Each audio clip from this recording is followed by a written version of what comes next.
How's it going? Thanks for having me. I am in Maryland.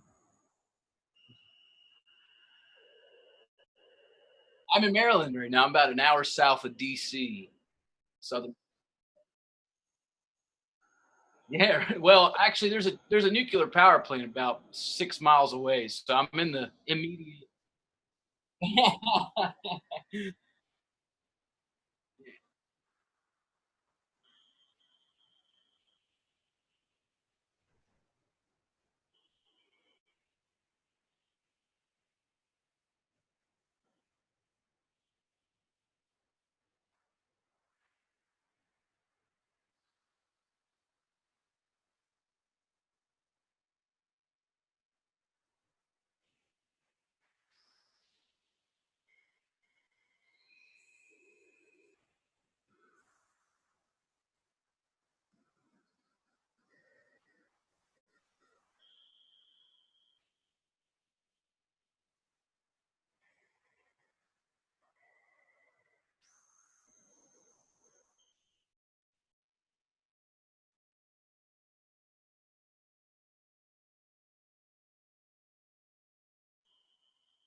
Yeah.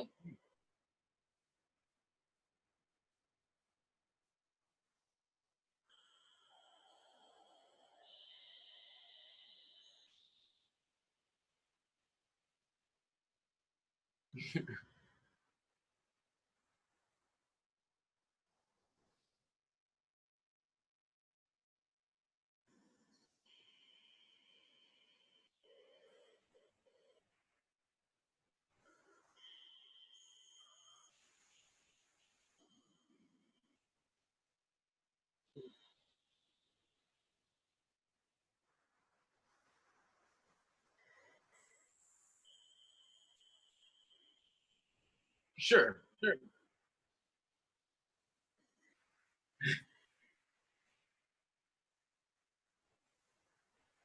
All of the above, and the hitting yourself in the face as well. Um, I started doing that when I was a kid because I like to play all the time, and it doesn't appear so that everybody likes to play that often. So when everybody would leave, I would still want to play, and I would pick up a guitar and start playing and play and sit at the drums and play guitar. And then eventually, kind of, yes, there was a learning curve. Eventually, I didn't have a stick at first, and then I pick up a stick and start doing that. And I didn't sing at first, and then I would start singing. So that probably by the time I was about 13, I could do War Pigs. Yeah, yeah. Hey, look at me go. Yeah. So I started doing, and I did it one day at a gig when somebody was taking too long in between songs, and the whole place went crazy. And they said, You're gonna have to do that." Oh, no, no, no! It was going on for years before that, and then I was at that gig, and that's the video that went viral.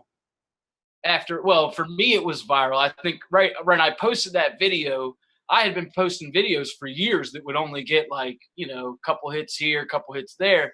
I posted that, and it started getting up of 20, 10,000, 20,000, and I was going crazy. And then you caught it and chimed in and shared it. Yeah. And then you featured me on the channel for 5 days. Remember, I had all the classical stuff. I had Beethoven, and I think I might have Tom.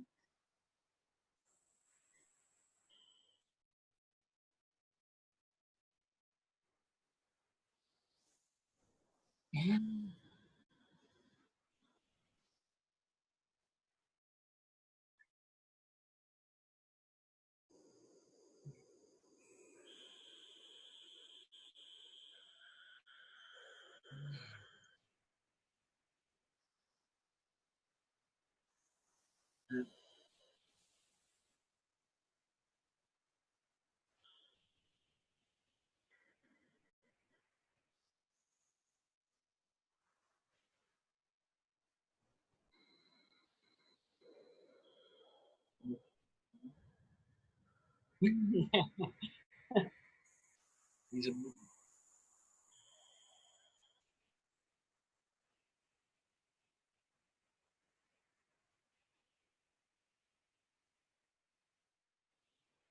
I would say the short answer is yes, but also no at the same time, because it wasn't necessarily about playing jazz. It was about just developing a technique and a sound to facilitate whatever it was that you wanted to play, whether or not that be jazz or Latin or symphonic or anything like that. So I think for me,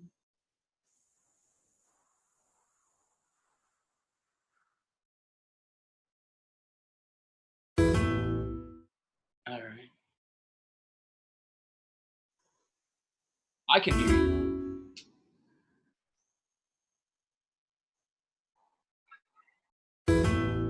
Apparently, there's no audio on Dan's end over here, so he's working on fixing that right now.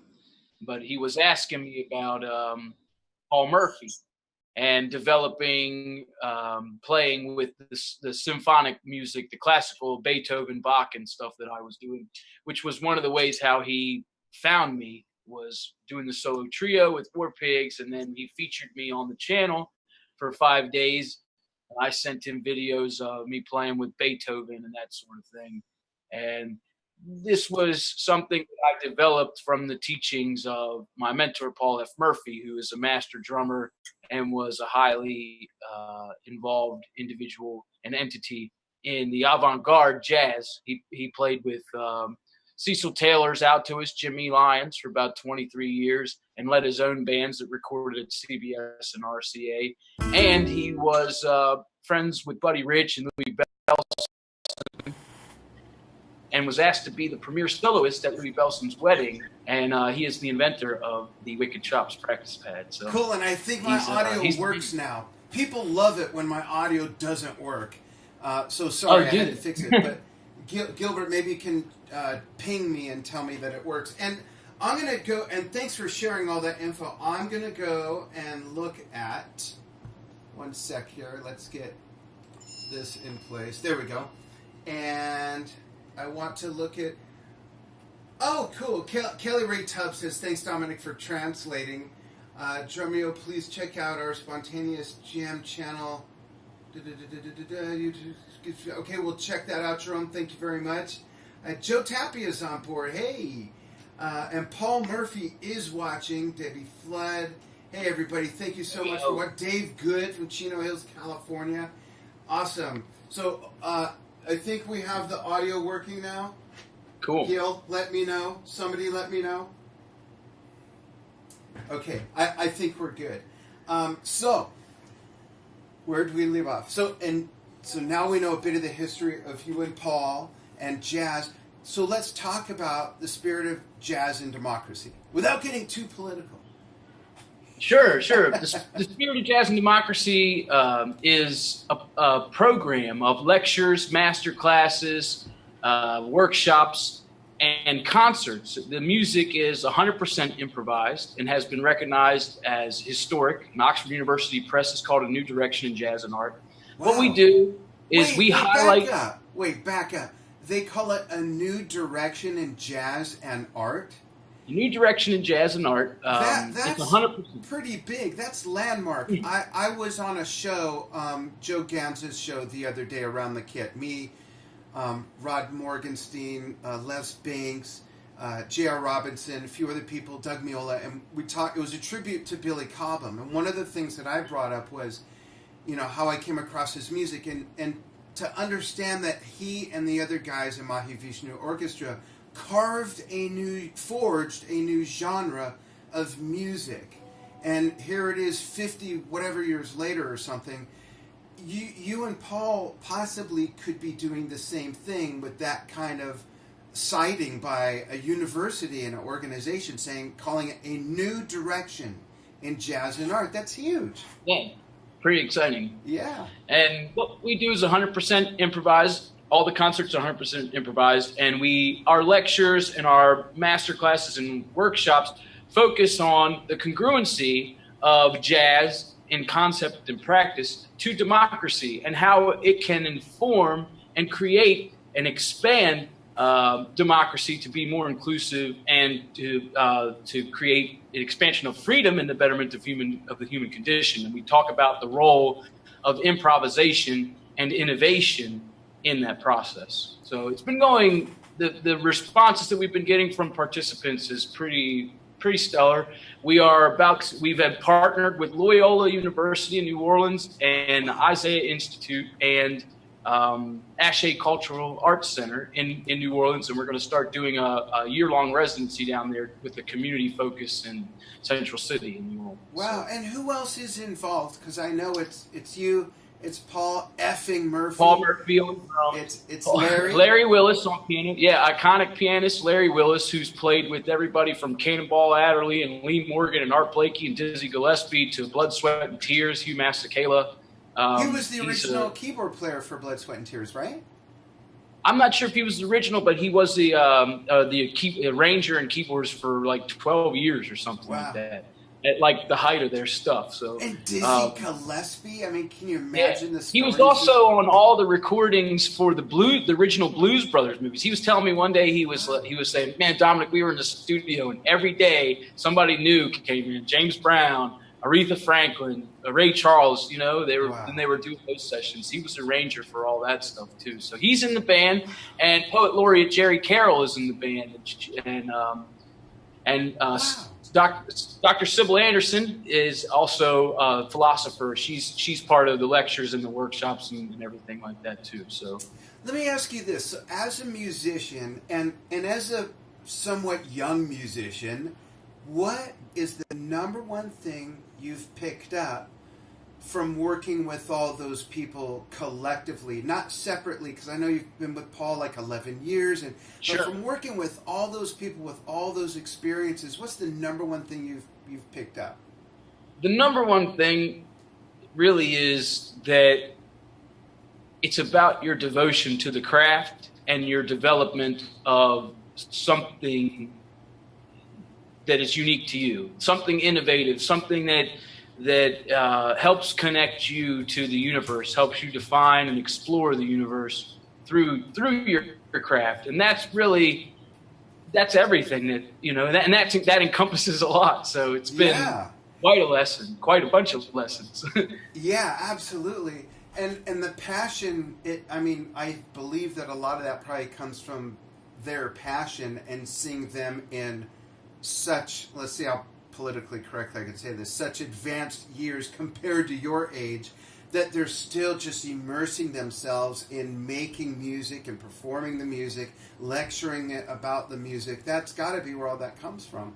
It's really quite staggering, because to be able to have access every single day. I speak with Paul Murphy and go to his house, and for 10 years we've been doing that. And I know his family. I've had dogs sat for him.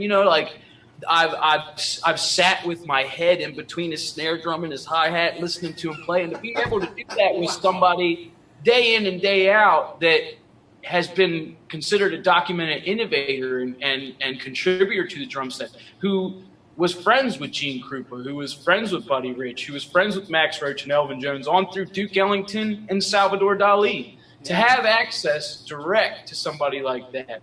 And that includes Larry and Cecil Taylor when I was in Manhattan. The last time I saw Cecil Taylor, he invited me to the Whitney Museum, where they were dedicating the entire 5th floor to him for 2 weeks. To be able to sit with people like that and learn from them direct is quite a different experience. I've studied music for a long time. I've been to college, and I went to Berkeley and did all that stuff.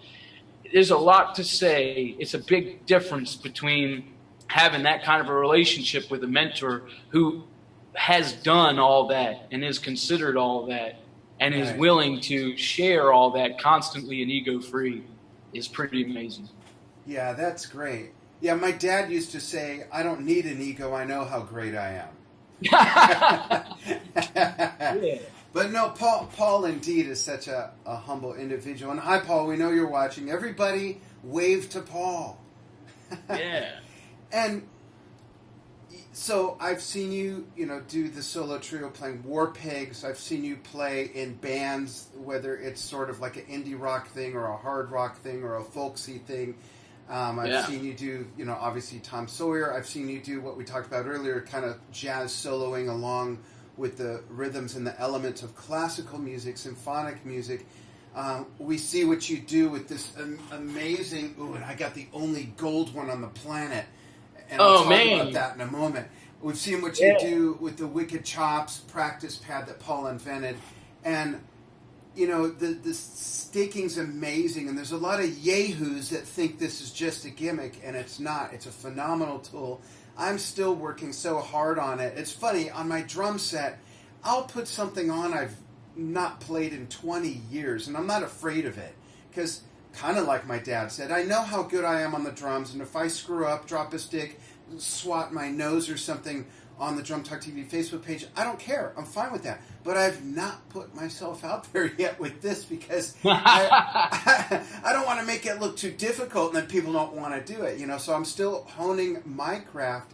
But what I was going to say, with all those different styles and genres, can you please, because I like spreading this work, can you please speak to how important it is to expose oneself as a musician to different styles and not fall into a rut? And I admit, I've been in a rut for a long time. I listen to a lot of different types of music, but I play...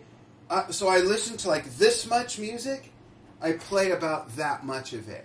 Right. I don't know what it is. I haven't gotten past that. Maybe it's a comfort zone. Maybe it's just because I love that music so much or whatever. But you play so many styles and equally as well. How did that happen, and what would you recommend to musicians to kind of embrace that as important?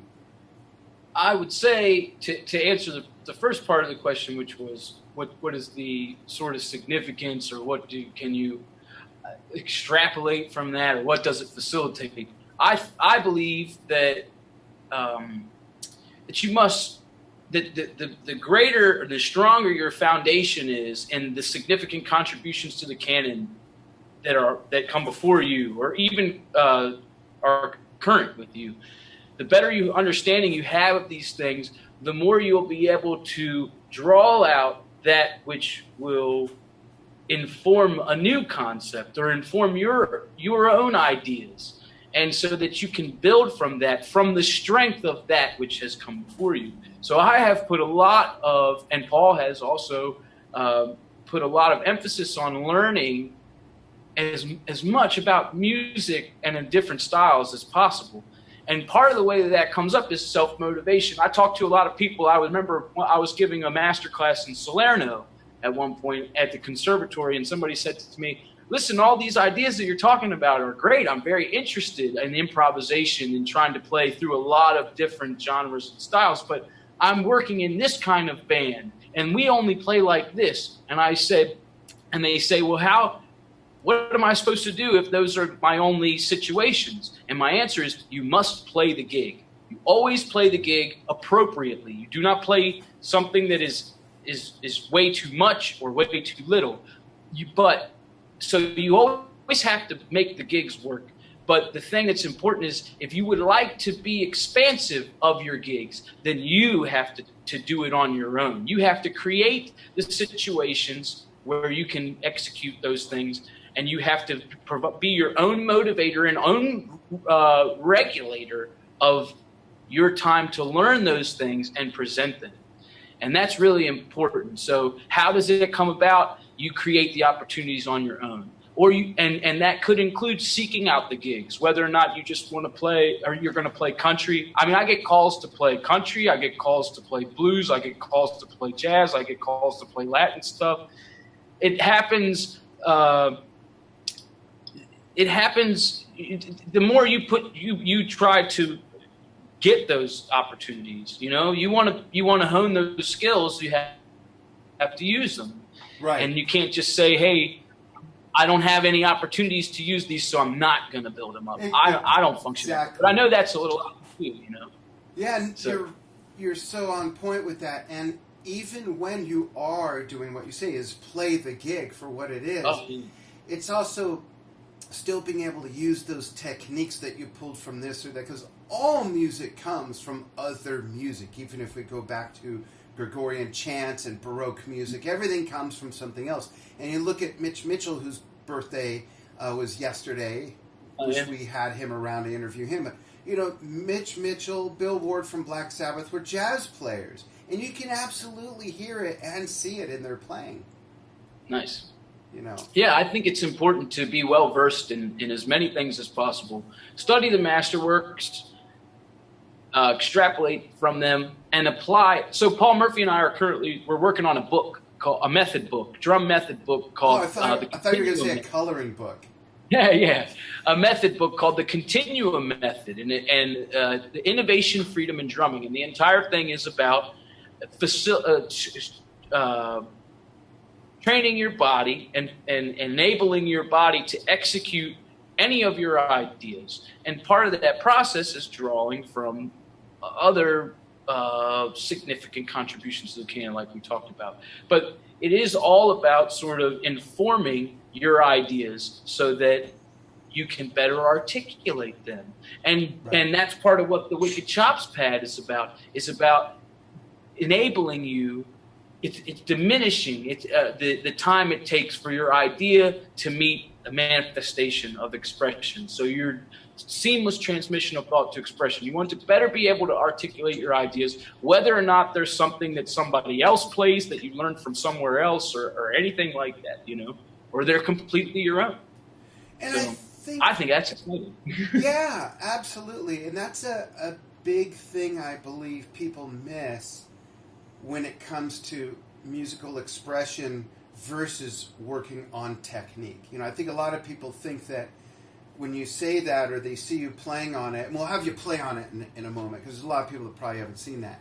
But when they see you play on it, they're thinking very mechanical and they're thinking very academic as opposed to creative and expressive. As you've said, it helps with it. It helps with you being able to interpret what you create up here. So if you create it up here, then you got to teach, whether you play piano, saxophone, flute, guitar, drums, whatever, you create it here. Now you got to train your body or your fingers and hands to do it.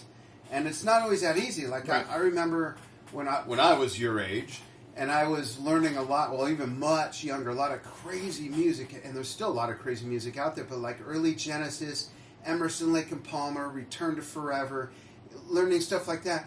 I would hear it, and back in those days we had these things called records. There were these flat black things you put on a turntable, and you hear this crazy fill or intro to a song, and you're constantly redropping the needle to hear it over and over. And okay, I got it. I got the imprint in my mind. I know what's going on there, but now I got to teach this to do that. And what you're talking about is part of that process, because when you could do anything you could pretty much think of, you could do anything you pretty much think of. Right. and one of those things that I like to tell people in that situation is, like we said, play the gig, but also don't let the fact that you don't have the gigs that you're not playing the gigs, stop you from learning something that you're interested in. To say, oh, hey, I won't make any money off of that right away, or I won't get to play that for people for a long time. That's okay. It's still valuable. There's still, like Spirit of Jazz and Democracy is a program that I am co-founder of, that we developed so that we could have the platform to present these ideas. Was not something we got plugged into, you know what I mean? Right. Yeah. So this is something that we had a passion and interest for, and you think created is a space for it to be able to create play that your own music. space for it. Don't let a lack of space or pre-existing space for an idea stop you from pursuing that idea. I think it's very important, to whether or not it's drums or aerodynamics or. Speaking of aerodynamics, actually, I have a gig that I was asked to create a program for the Naval Air Museum down here at Next River, which is the study of new technologies. They did all the studies for new drones, when drones were new and stuff like that. So I put together a program for them called the Spirit of Innovation and Freedom, which talks about the role of improvisation the role of unconventional thinking in the expansion of information and technology. And we're going to have the musicians are going to perform and speak about that in music, and the engineers are going to speak about that in regard to aerodynamics. And I have the guy who's the conceptual designer of the F-16 and the A-10 coming to speak as part of that event. So that's awesome. That's great. Yeah. Hey, are you like set up in a configuration where you can wail away on the wicked chops a little bit for everyone? Okay, this is really for you drummers out there. This is really an amazing device. It is not the same as playing on a circle drawn on your drum head. When you miss this, you'll know you miss it. But check this out. It's a 1.5-inch surface. So he's playing on that. And look how high the strokes are. That's accuracy. Now, sometimes people comment, why do I need to hit the middle of the drum consistently? Or you're not supposed to hit the middle of the drum. This has nothing to do with hitting the middle of the drum. As you know, a drum, a cymbal, hi-hat, cowbell, you hit it in many different places and you get many different sounds. So if you can learn what Dominic is doing to be that accurate, if you know your different drum sounds and where they're located and the different cymbal sounds, this accuracy will help you achieve the ability to get those sounds whenever you want them, because you'll have the accuracy to hit that point on the drum or the cymbal or whatever the percussion instrument is. But check that out. I just get such a kick. This is like what I'm striving to do, is be able to play it like that. Yes. Also, if you do have, it does facilitate that accuracy, which can be moved around across the different sounds and balancing the sounds of the drum set. Right. But also you have that, if you can execute everything that you can execute on here and relax, when you get to a 14 or 12-inch surface, you're going to be able to float.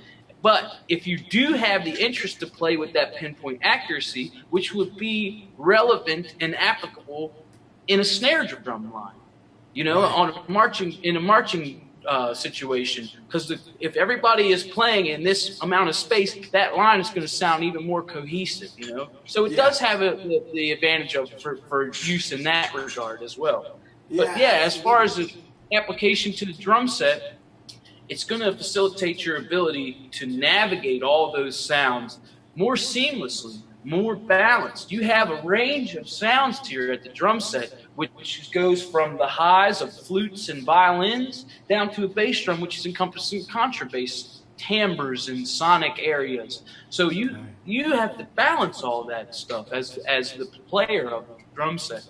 And I think once you start to get into that mindset, that's when you can start to figure out how to use those sounds in ways that are unique to you.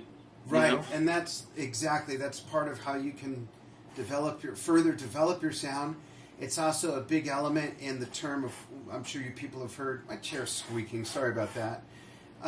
When people refer to someone as a musical drummer, or that drummer is playing musically, that's part of it right there. The other part is the creativity and what they're actually playing. The other part is being able to get all these different sounds out of the drum set, even out of just the one cymbal. And it's okay if you're not into that. Some drummers say, I just want to hit stuff and go boom. And that's great. If that suits what you're doing and that's your comfort zone, that's fine. It's totally fine. Yeah, there's no right or wrong. Yeah. So in closing... Right, I always tell people... Yeah, go ahead. In the Wicked Chop Live that we do, I always tell people, whether or not you care for what I'm playing and the way that I'm using it is really irrelevant. It's okay. All of these ideas can be applied inside of a way of playing, whether or not it's a style like funk or rock or anything like that, or they can expand beyond that. And when they expand beyond that, it doesn't have to go where I am going. It can go wherever they go. So exactly. I have two last questions in closing. The first one is, what is your favorite music to listen to? Do you have a certain genre you like to listen to the most?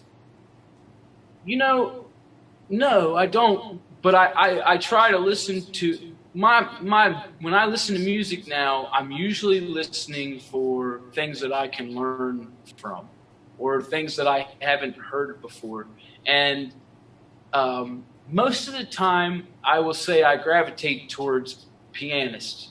I like to listen to pianists. Like, I went and saw Paulini at the Kennedy Center a couple months ago, and I saw Philip Glass not too long ago. I love to listen to Larry play. I love to listen to Cecil play. When he was alive, spending the time I got to spend with Cecil Taylor was just tremendous. I mean, I learned so much. And these guys are all pianists. A pianist that, one of my favorite pianists is Monk. I love to listen to Monk solo. Yeah. And I love to listen to, there's a guy named Leo Ornstein who was around in the early 19-teens, and he did some pretty groundbreaking stuff. So, I listen to stuff like that. Of course, I still listen to Soundgarden and Zeppelin and things like that as well. So. Yeah, that's cool. And before I ask my last question, I want to just see if anyone has any questions for Dominic regarding anything we've talked about.